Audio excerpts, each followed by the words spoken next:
అంతర్జాతీయంగా మారినటువంటి పరిస్థితులకు అనుగుణంగా ఈ వ్యవసాయ ఉత్పత్తుల ధరలు ఆధారపడి ఉంటాయి. డిమాండ్ సప్లై మీదనే మార్కెట్ నడుస్తూ ఉంటుంది ఎప్పుడు కూడా. మిర్చి రేట్ లేదు అంటే చంద్రబాబు నాయుడు గారు రాగానే ఈ రేట్లు పడిపోయాయి, జగన్మోహన్ రెడ్డి గారు ఉన్నప్పుడు మంచి రేట్లు ఉన్నాయి అనేటువంటి అభిప్రాయాన్ని ఫోకస్ చేయడానికి ఆ సర్వే ప్రయత్నం చేసింది. ఐఐటిఎన్స్ అనే పేరుతోటి వచ్చింది.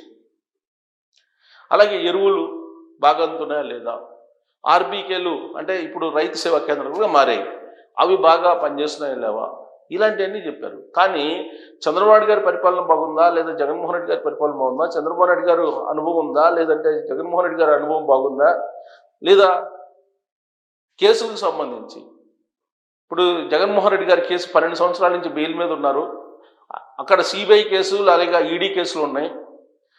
కేంద్ర ప్రభుత్వం లేదా కేంద్ర ప్రభుత్వం ఉండే పెద్దలతోటి జగన్మోహన్ రెడ్డి గారు లైజనింగ్ చేసుకుంటూ వీటిని మెయింటైన్ చేస్తున్నారా లేదా ఇలాంటి అభిప్రాయాలు ఎక్కడ కూడా అడగల.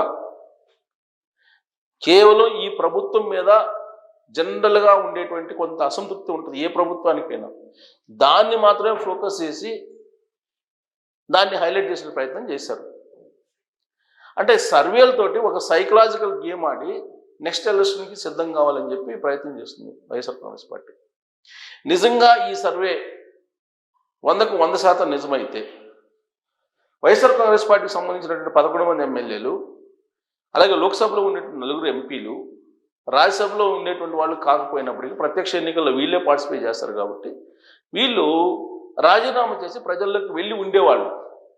ఎందుకంటే జగన్మోహన్ రెడ్డి గారు పులివెందుల్లో ఎంపీటీసీని గెలిపించుకోలేకపోయారు, అలాగే ఒంటిమిట్టలో గెలిపించుకోలేకపోయారు. ఇలాంటి సిచ్యువేషన్లో ఈ సర్వే అనేది కొంత బూస్టప్ ఇచ్చేలాగా ఎవరు చేయించుకున్నారు అనేది అర్థమవుతుంది. ఇది ఎలా చేశారో ఎందుకు చేశారు అనేది తెలుసు, సింపుల్గా ఎవరికైనా అర్థమవుతుంది. ఎందుకంటే ఈ సర్వేలను ఏ సర్వేలని ఎవరు చేయించుకున్న సర్వేలైనా మనం నమ్మడానికి ఛాన్స్ లేదు. కారణం ఏంటంటే 2024 ఎన్నికలకు ముందు టైమ్స్ నౌ అనేటువంటి ఒక ప్రముఖ నేషనల్ సంస్థ, ఈ టైమ్స్ నౌ ఏం చెప్పింది, ఆంధ్రప్రదేశ్లో ఉండేటువంటి 25 మంది ఎంపీల్లో 24 మంది వైఎస్ఆర్ కాంగ్రెస్ పార్టీ గెలుచుకుంటుందని చెప్పింది. తీరా ఎన్నికలు వచ్చేటప్పటికి కనీసం 21 మంది ఎంపీలను గెలుచుకునే అవకాశం ఉందని చెప్పి సర్వేలో వేశారు. అంటే ఆ లెక్క ప్రకారం 21 మంది ఎమ్మెల్యేలు ఈక్వల్ టు దాదాపు 150 140 గెలవాలి వైఎస్ఆర్ కాంగ్రెస్ పార్టీ. కాదు అసలు వైనాట్ 175 175కి 175 మేము గెలవబోతున్నాం అని చెప్పారు. దానికి మద్దతుగా టైమ్స్ నౌ సర్వేలు ఇచ్చింది.